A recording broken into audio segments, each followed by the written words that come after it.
Bom dia, boa tarde, boa noite. Não sei que horas você está vendo esse vídeo, mas hoje nós vamos falar um pouco sobre mudanças no cenário global. A China é o novo Vale do Silício.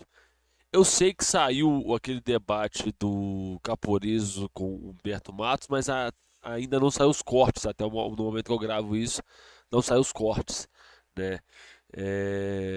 Então eu vou deixar para quinta-feira. Quinta-feira eu vou pegar um corte específico, eu acho que tem alguma coisa interessante para a gente abordar e trago para cá, né? Para você que está assistindo isso aí, deixa seu like, se inscreve aí, tá bom? E vamos lá. Átila Yamarino, a China é o novo Vale do Silício. Vamos lá.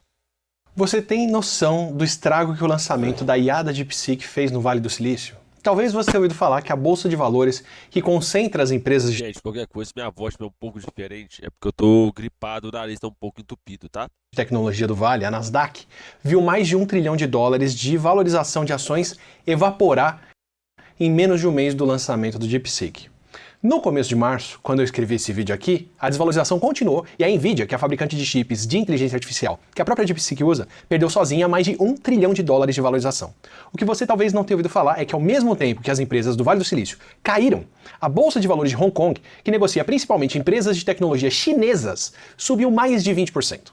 Claro que isso tudo é volátil e os números já são outros, mas tem uma mudança monumental do eixo mundial de tecnologia por trás disso, sobre a qual eu quero falar.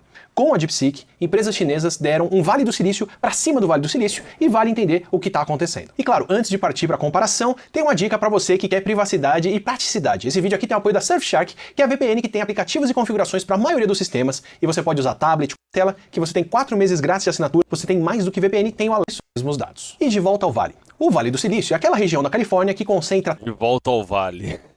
tantas empresas de tecnologia que para mim é uma verdadeira Roma moderna para onde todos os caminhos do dinheiro na internet levam, ou quase todos. Algo que todo país gostaria de ter.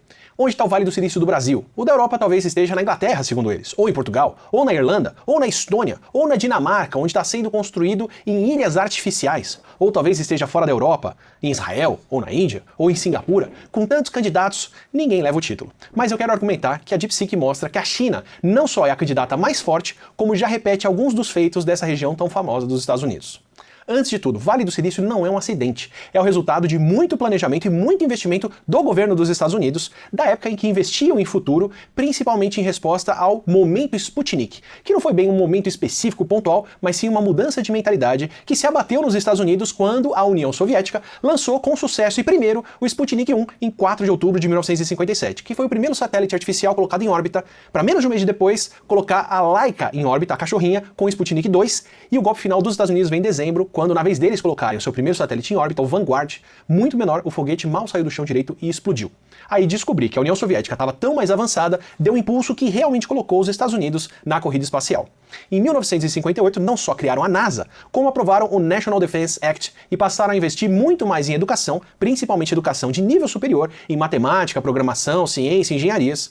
E se você ler A Guerra dos Chips, do Chris Miller, que eu recomendo demais, mais de uma vez por aqui, você também vai ver como eles criaram uma outra agência em 58, que é a DARPA, a Agência de Projetos de Pesquisa Avançada de Defesa, Que depois vai criar a ARPANET, que depois vira internet.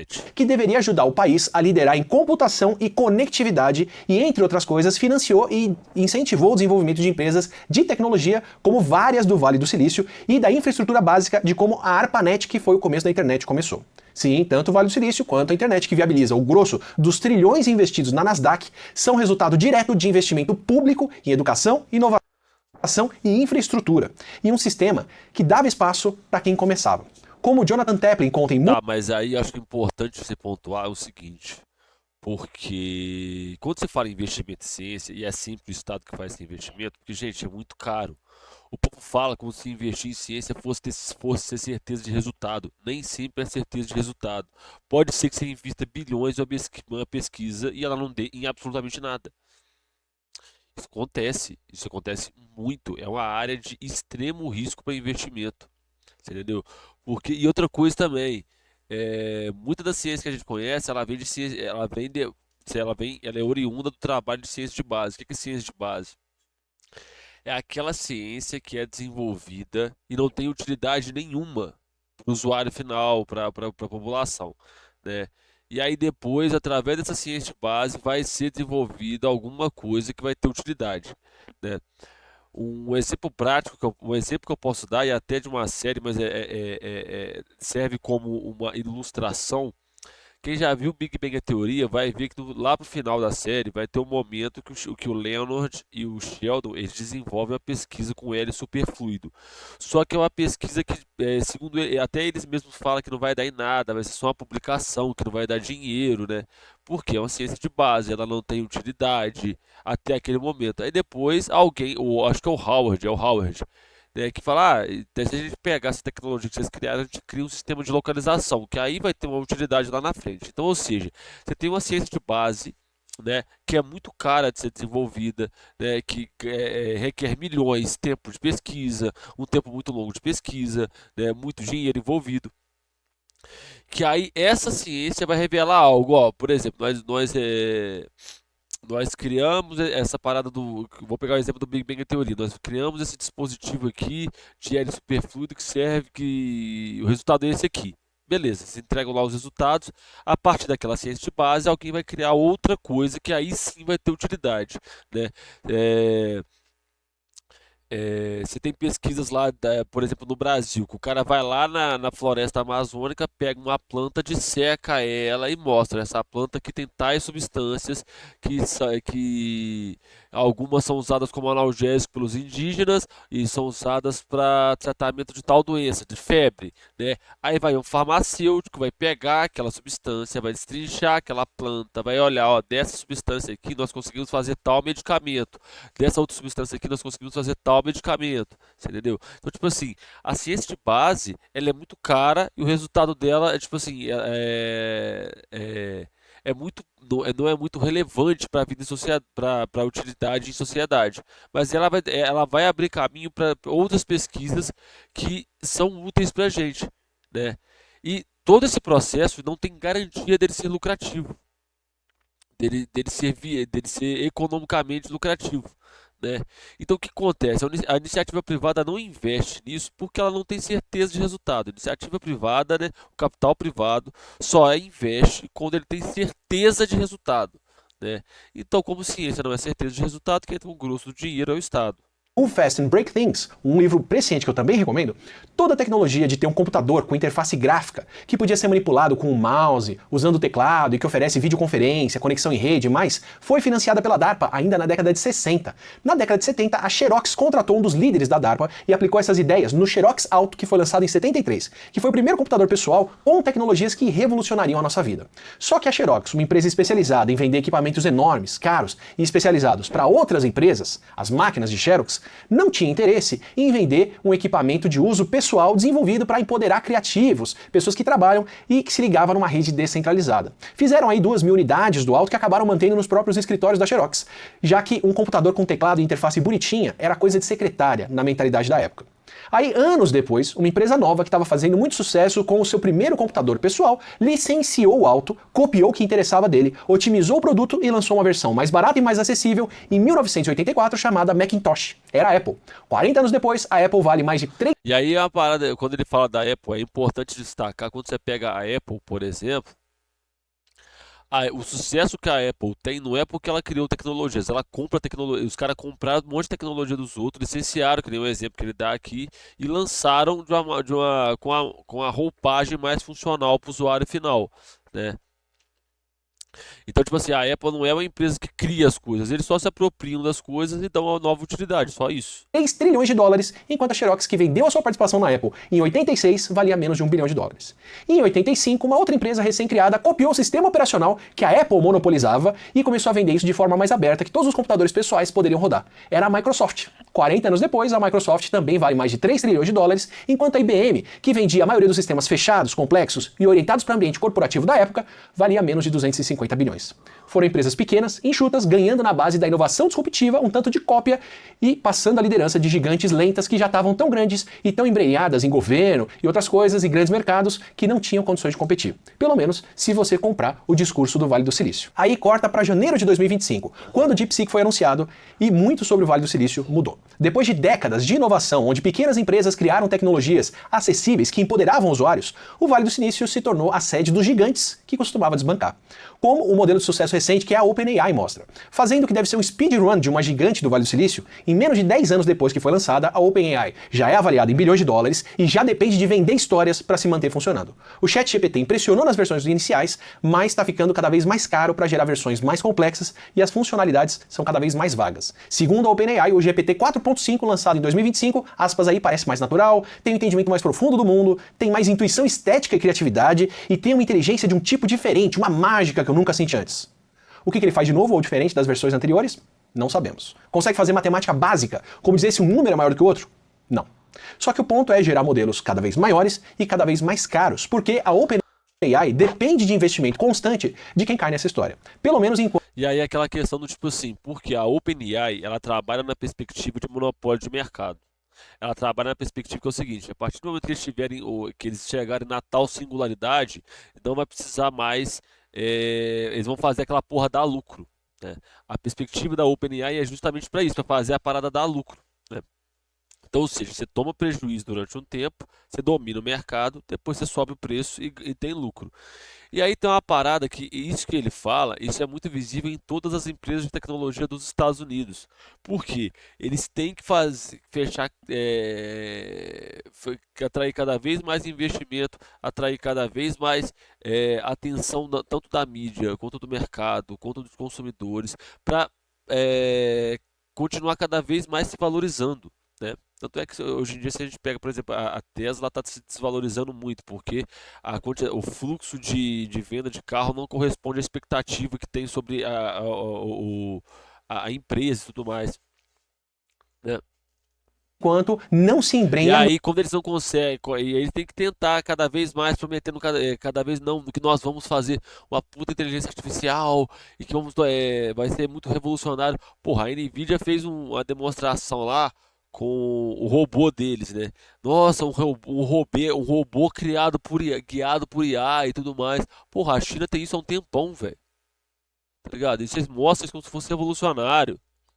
No governo americano, o suficiente para não ter como falir. Sim, não ter como falir porque o seu produto principal, que é Ah lá, o OpenAI lança ChatGPT Gov para agências do governo Trump dos o Estados ChatGPT, Unidos. perde dinheiro, e muito. Segundo o New York Times, em 2024 eles tiveram uma renda de 3,4 bilhões de dólares, só que gastaram mais de 5 bilhões de dólares. E os concorrentes, Google, Meta, Anthropic e afins, também precisam gastar cada vez mais se quiserem mostrar que estão tentando correr, sem qualquer alvo claro. Sério, o que mantém a OpenAI no ar é muito mais a promessa de um modelo de negócios no futuro quando desenvolver uma inteligência artificial geral tão vago quanto a definição do que é a inteligência artificial geral, que um dia ela vai desenvolver e que vai mudar o mundo. O que é essa inteligência e qual é a nova tecnologia que essa empresa vai trazer de inovação? Segundo o contrato que a OpenAI tem com a Microsoft, que é a sua maior investidora, a OpenAI vai atingir uma inteligência artificial geral maior do que a do ser humano quando os seus produtos gerarem mais de 100 bilhões de dólares em lucro. Esquece qualquer rigor técnico, qualquer visão de inovação, o ponto é a grana e só ela, e o resto é discurso. Enquanto na China... Exatamente isso, eles têm que prometer cada vez mais lucro, porque sim, velho.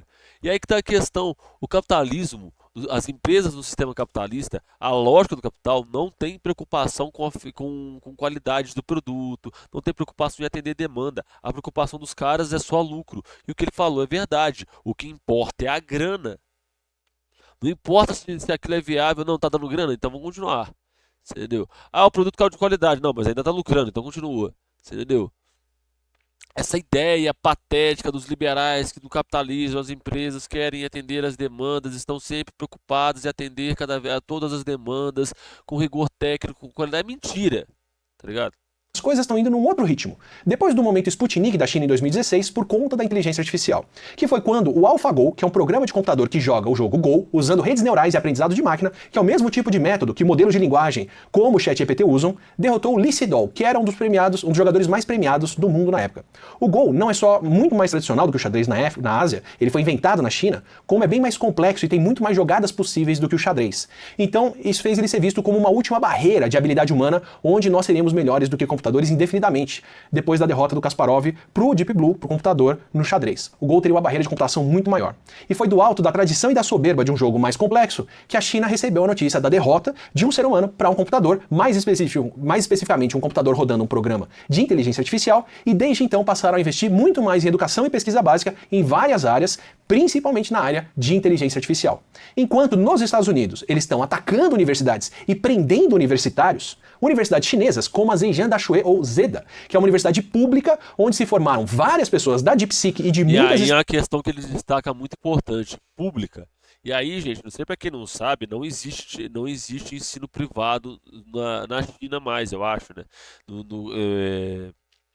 Aliás, corrigindo, não existe ensino superior privado na China.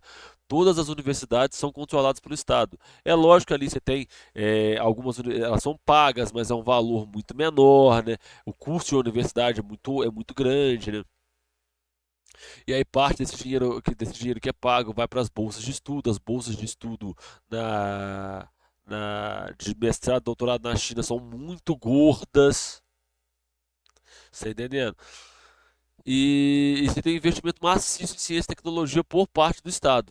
Startups chinesas que estão crescendo, sobe nos rankings mundiais de publicação e de inovação, fazendo um mix de pesquisa, colaboração com a indústria e estudantes de ponta que tanto definiam o Vale do Silício. Dentro desse contexto, a DeepSeek marca mais do que uma concorrente, marca uma potência alcançando outra na corrida espacial, ou nesse caso, na corrida por inteligência artificial, e alcançando com um viés escondido aí. Os grandes modelos de linguagem pareciam ser a retomada de um protagonismo que os Estados Unidos já estão perdendo em outras áreas, como nas baterias, energias renováveis, carros elétricos, telecomunicação e por aí vai. Vamos ver, por exemplo, quem vai lançar o primeiro sistema de navegação autônoma para carros e para caminhões, que realmente é autônomo, se isso for viável algum dia.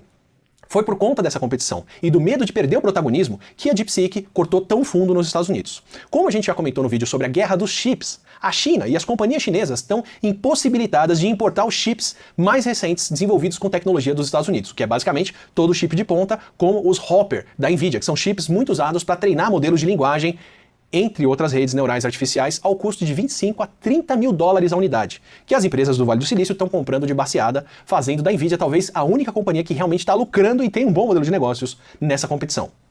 Com o embargo da China, para gigantes como Meta, Microsoft e Google, era só o caso de comprar mais chips, juntar mais dados e mais parâmetros de treinamento para manter a liderança contra concorrentes chineses como Baidu e Tencent, que tinham modelos de linguagem, só que eram bem mais defasados. Foi dentro dessa limitação que veio o DeepSeek. Limitação que no caso de algumas tecnologias, como acontece com celulares e com carros elétricos que são limitados pelas baterias, faz com que as soluções que aparecem para eles sejam muito mais eficientes e depois prevaleçam em outras áreas. O próprio fundador da DeepSeek, que é o Liang Wenfeng, colocou o embargo de chips como o seu maior desafio nas entrevistas que deu sobre a empresa. Antecipando o bloqueio de chips que ia acontecer, o fundo de investimento que incubou a DeepSeek comprou milhares de unidades do A100, que eram processadores de topo de linha da geração anterior da Nvidia, e aí com esse monte de computador à disposição, resolveram aproveitar e treinar um modelo de linguagem.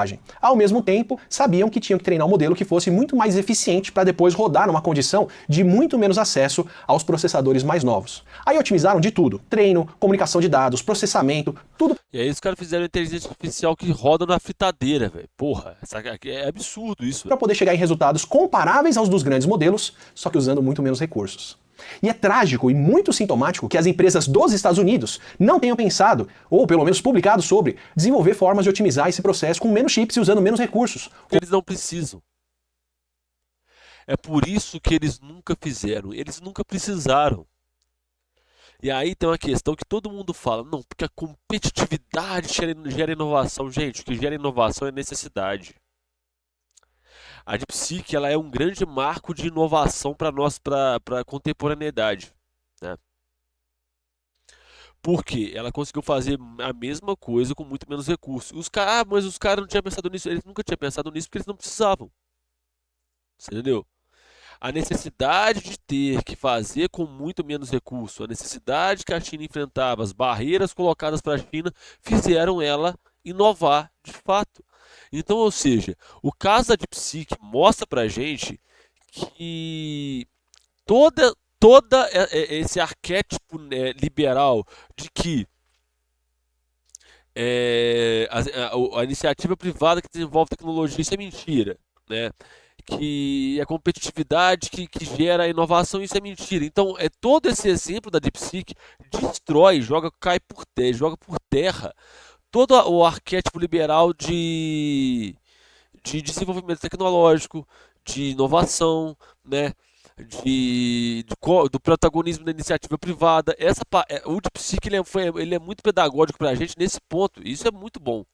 Como os chineses fizeram, que lançaram uma ferramenta até menos poderosa do que as corporativas dos Estados Unidos, mas que é muito mais acessível a quem quer rodar aquilo em casa, como foi o lançamento do Macintosh em 84.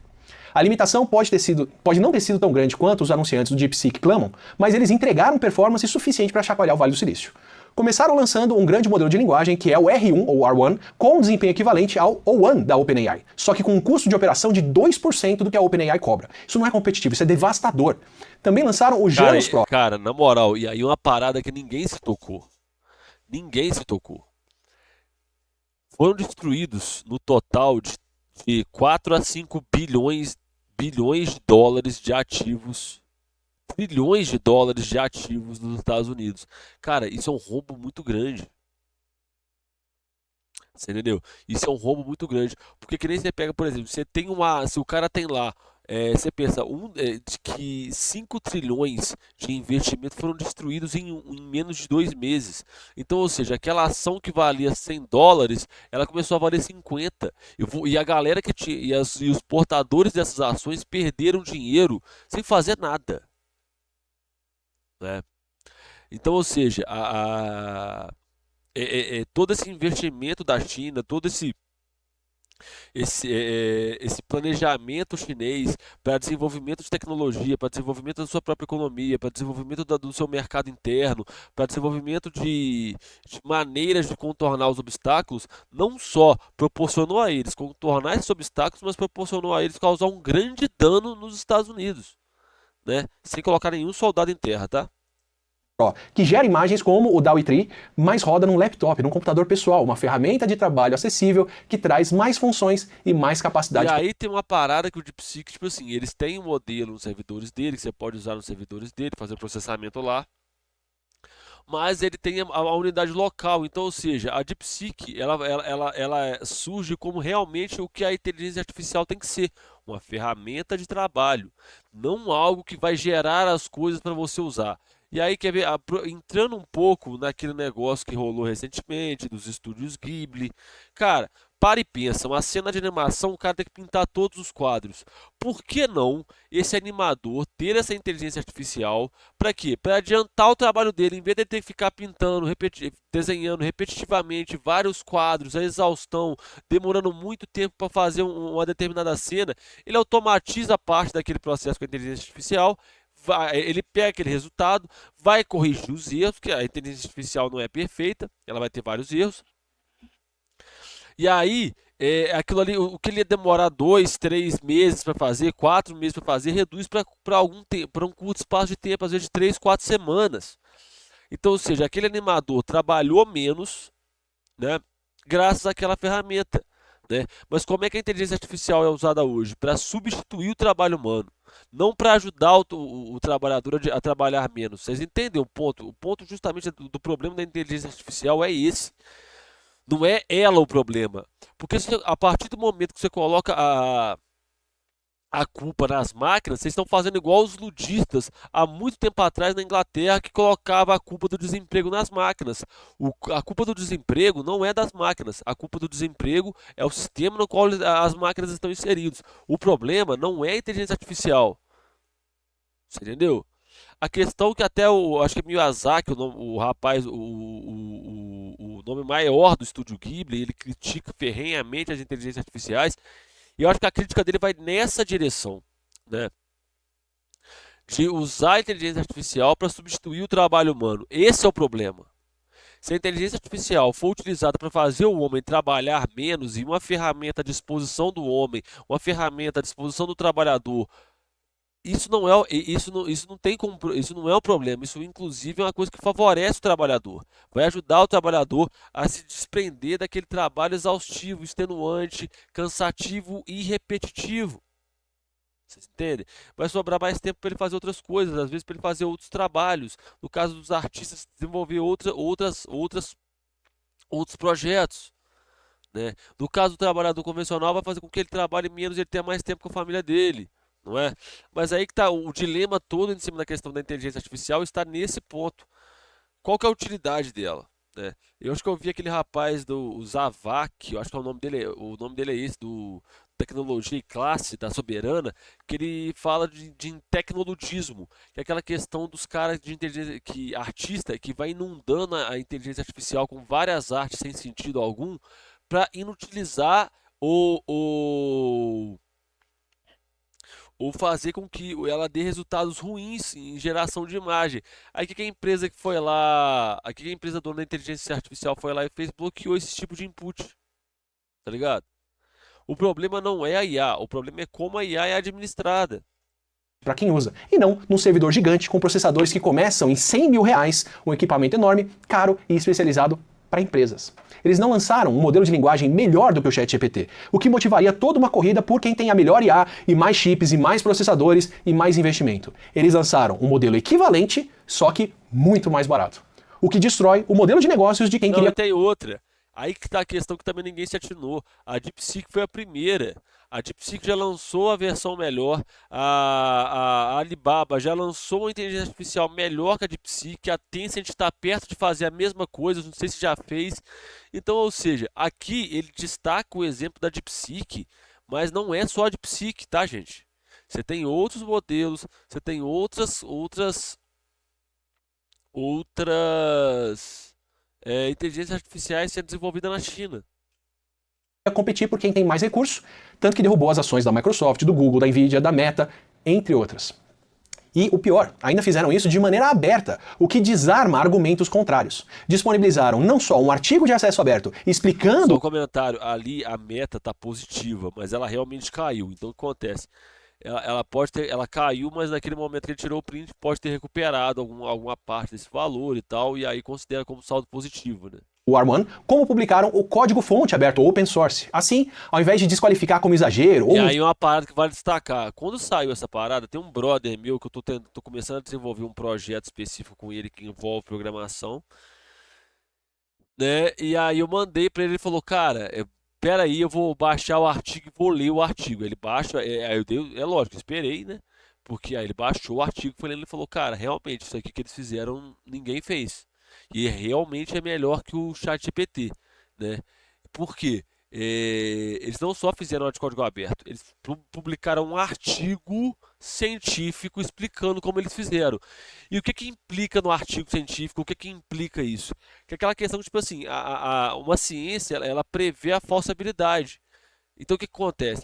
Você que está na sua casa, que tem recursos, ou a empresa que tem recursos para fazer isso, pode pegar aquele experimento e replicar ele com as mesmas características que eles replicaram. E tem que dar o mesmo resultado, né? Tem que dar o mesmo resultado. Vocês conseguem entender o ponto? O que que é o princípio da falsabilidade? Quando você pega um experimento desse e tenta replicar, em tese, você não está tentando provar que ele é válido, você está tentando provar que ele é falso, né? Você está replicando para ver se você acha algum erro, para ver se você acha algum fator ali que os caras não observaram. Às vezes você pode até melhorar o experimento do cara e por aí vai. Mas o princípio de falsabilidade é justamente você provar que aquilo ali é falso. Então eles publicaram um artigo, ó, a gente fez assim, e isso é a prova que a China não está preocupada em em ter essa tecnologia só para eles. A prova de que eles não são aquele país preocupado realmente em acumular riqueza é entregar isso para circulação, né? E a circulação que vai gerar o aprimoramento dessa tecnologia e a circulação que vai gerar uma inovação ainda maior em cima da DeepSeek, né? E tipo assim, olha para você ver, a OpenAI, que tem Open no nome, é um sistema fechado. A DeepSeek é um sistema aberto. Malditos comunistas que fazem coisas para dar para os outros, né? mentira de adversários, quem tiver qualquer questão sobre o DeepSeek pode instalar, inspecionar, rodar na sua máquina e descobrir o que ele usa e como ele se comporta. O mesmo não se pode dizer sobre o ChatGPT. Ganhar espaço com uma versão aberta de um programa novo mais eficiente do que um concorrente corporativo é um movimento típico do Vale do Silício, ou pelo menos era, porque o Google já tinha feito isso quando lançou o seu navegador Chrome usando software livre e desbancou todo o monopólio poderoso da Microsoft com o Internet Explorer, que era um navegador que já vinha como navegador padrão do Windows, quando tudo isso era controlado. Até pouco tempo atrás, Mas aí é uma inovações questão como diferente. Mas aí é uma questão diferente, porque a Google já fazia isso com a perspectiva de dominar o mercado. Vocês entenderam? Porque olha só, a Google lança um navegador open source, ela lança um navegador mais otimizado com o Internet Explorer, não é? Ela pega o Internet Explorer e corrige os problemas e lança, mas ela lança isso com a perspectiva de dominar o mercado. A DeepSeek, ela liberou tudo, não foi só o código, né? Você pode recriar a DeepSeek na sua casa, com os equipamentos, com as coisas. Então, tipo assim, a DeepSeek ela é uma pesquisa científica. Em síntese, a síntese do pensamento é essa. A DeepSeek ela é fruto de uma pesquisa científica. O caso do Google é uma perspectiva de dominação do mercado. Ele foi lançado assim para substituir o Internet Explorer a longo prazo. Eles conseguiram. Técnicas de redes neurais que geraram os grandes modelos de linguagem, que inclusive já expliquei em outro vídeo, os avanços tecnológicos do Vale do Silício eram publicados em aberto e a área toda avançava implementando soluções dadas por várias pessoas, na linha do Open da OpenAI. Mas assim que apareceu o modelo de negócios e o valor que se presume que essas inteligências podem gerar, esses avanços deixaram de ser publicados e viraram algo sigiloso, com exceção da Meta, que continua disponibilizando o seu modelo que é o Llama de forma aberta, enquanto o padrão das empresas chinesas, como a Alibaba, é publicar modelos abertos. Ah, mas o DeepSeek não é aberto porque ele censura informação sobre a China. Então faz assim, pergunta qualquer coisa pro ChatGPT sobre esses nomes da lista aqui na tela e você vai ver como ele não gera resposta. Mas não é censura, é limitação técnica.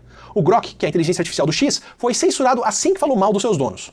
Governos e empresas escolhem o que habilitam ou não de forma mais ou menos clara, conforme convém. Tem até uma lista de termos proibidos pelo atual governo dos Estados Unidos de aparecerem em estudos científicos onde tem termos como viés, baixa representação, sistêmico, discriminação e outras palavras que são usadas, entre outras coisas, para avaliar e descrever como algoritmos discriminam grupos de pessoas. Uma lista de termos proibidos de serem usados. Ou seja, sabem que as inteligências discriminam, não querem que outras pessoas saibam e trabalham para garantir que vai tudo continuar assim.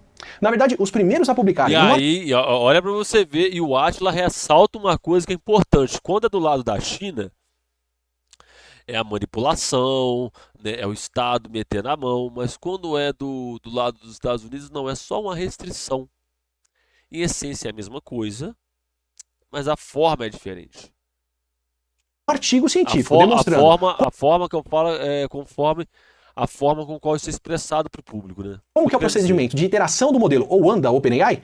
Como ele funciona? Foi a equipe que desenvolveu o DeepSeek, no artigo que eles publicaram. Eles demonstraram, inclusive, como desenvolver essa funcionalidade a partir de modelos que não foram criados para fazer isso, como o Llama 3 da Meta, sem precisar de um desenvolvimento específico que tornaria a solução muito mais barata do que o OAN é. Abrindo um sistema exclusivo para todo tipo de computador, como fizeram com o Windows. E a resposta do Vale do Silício não podia ser mais sintomática do problema que eles têm. A Microsoft ainda foi mais ágil, ela incorporou o DeepSeek nos seus servidores e cortou o investimento em data centers, afinal, dá para crescer sem gastar tanto com processadores, o que explica o baque que a Nvidia tomou. Já a OpenAI abriu o berreiro. A mesma OpenAI que um ano antes estava afirmando que não poderia respeitar direitos autorais porque isso tornaria impossível criar modelos de linguagem, a mesma OpenAI que criou seu valor de mercado em cima de copiar conteúdo dos outros. A Meta fez a mesma coisa, tá? A Meta baixou não sei quantos teras de artigo científico, que não sei o que, e não aconteceu nada. E aí tem uma questão que é a seguinte, há algum tempo atrás, tem aquele rapaz do Antídoto, né, que roda aí no Instagram, que roda aí no TikTok da vida, né, que ele fala que teve um rapaz há um tempão atrás, esqueci o nome dele agora, que ele pega um monte de artigo científico e upa na internet com o objetivo de tornar a ciência acessível para todo mundo, né? E aí ele é processado e perde milhões, o rapaz acaba tirando a própria vida, né? Quando você pega o caso da OpenAI, dessas empresas, dessas Big Techs, elas fazem exatamente a mesma coisa, é roubo de propriedade intelectual.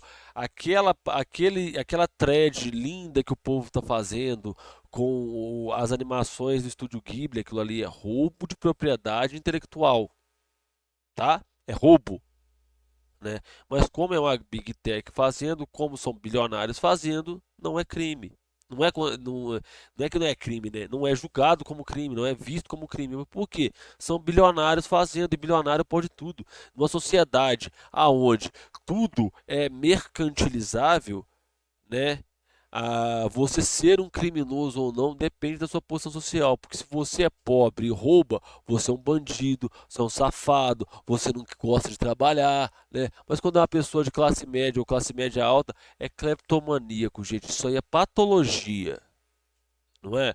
Quando é alguém pobre tentando fazer uma fraude de 15 mil reais, ele é preso instantaneamente. Quando são bilionários fazendo fraude de 54 bilhões de dólares, quebrando uma das maiores empresas de e-commerce e comércio do Brasil, aí, coitadinhos, né? É contabilidade inteligente, né? O rombo das americanas, mas nunca acha os culpados, né? Aí chega lá, prende meia dúzia de executivo, nossa, resolvemos o problema do rombo da Americanas. Sabe quem está pagando o rombo da Americanas hoje? O Banco do Brasil. Eu, você e o Zubumafu. Sem autorização, acusou a DeepSeek de criar o seu modelo de linguagem usando o conteúdo dela sem autorização. Usar dados dos outros para treino é refresco, né? E mesmo se tiver base essa acusação, copiar ideias e executar melhor, ou foi, o modelo de negócios do Vale do Silício, o que é celebrado dentro dos Estados Unidos, ganhou um projeto de lei para ser banido quando veio da China, já que tem um senador americano que propôs uma multa de $1 milhão e até 20 anos de prisão para quem usar uma tecnologia ou propriedade intelectual chinesa. Aparentemente ele não tem celular. Propriedade intelectual que, no caso do DeepSeek, foi distribuída livremente. Enquanto nos Estados Unidos os pesquisadores estão sendo proibidos de colaborar internacionalmente, as autoridades sanitárias dos Estados Unidos receberam ordens para deixar de trabalhar com a OMS imediatamente, acelerando o impacto da retirada. Com órgãos como a Organização Mundial da Saúde, ou de estudar temas sensíveis para o grande líder, ao ponto de terem que tirar publicações científicas do ar.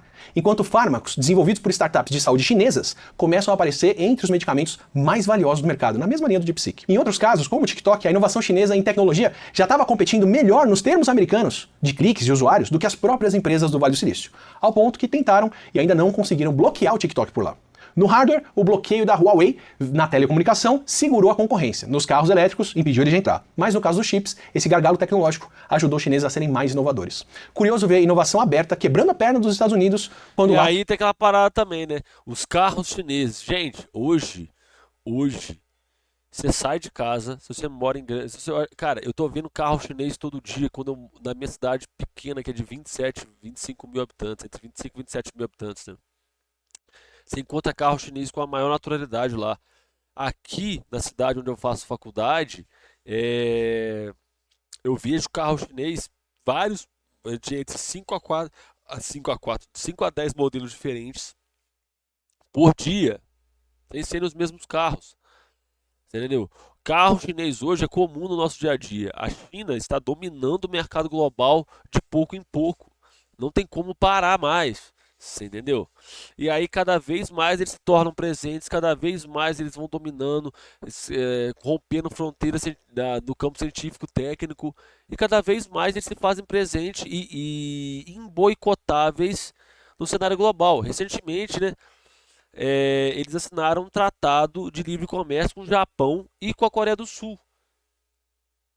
Países historicamente não rivais, né, que tem um certo atrito nas suas relações, tem muito a ver com a questão do Japão imperial e tudo mais, mas ainda assim com um certo atrito em suas relações, deram as mãos para fugir das tarefas do Trump. Né? O Trump tá tendo um rebote muito negativo de todas as ações dele. Estão indo na direção contrária. Teve quem chamasse o lançamento da DeepSeek de momento Sputnik moderno para os Estados Unidos, no sentido de outro chacoalho para os americanos. Só que a resposta não é de longe a mesma. O governo americano, desde então, está cortando a verba de educação e de pesquisa. Aliás, cortando o departamento de educação como um todo. Se eles estão fazendo algo... O governo Trump faz cortes profundos no financiamento da ciência. Mas a questão não é só... O Trump dissolveu o Ministério da Educação, velho. Com isso, é garantir que nunca mais vão ter liderança em qualquer corrida tecnológica ou de conhecimento. Se você curtiu essa... Já perderam. Se vocês forem agora e procurarem nas 25 universidades que mais produzem ciência no mundo, entre 15 e 17 são chinesas. De 25. Entre 15 e 17 são universidades chinesas. Já é... Conversa que é outras começa por... Já é um caso de não tem como os Estados Unidos correr atrás do prejuízo. Eles já perderam essa corrida, né? Eu vou ficando por aqui. Muito obrigado para quem assistiu até aqui. Se você chegou até aqui, por favor, se inscreva no canal, considere deixar seu like e deixe seu comentário, né? Que eu vou começar a dar mais atenção aos comentários. No momento que estiver subindo o vídeo, eu vou aproveitar para responder alguns comentários, né? Um beijo enorme no coração de vocês. Esse vídeo ficou muito grande, mas espero que vocês tenham gostado. Beijo no coração, até a próxima, falou!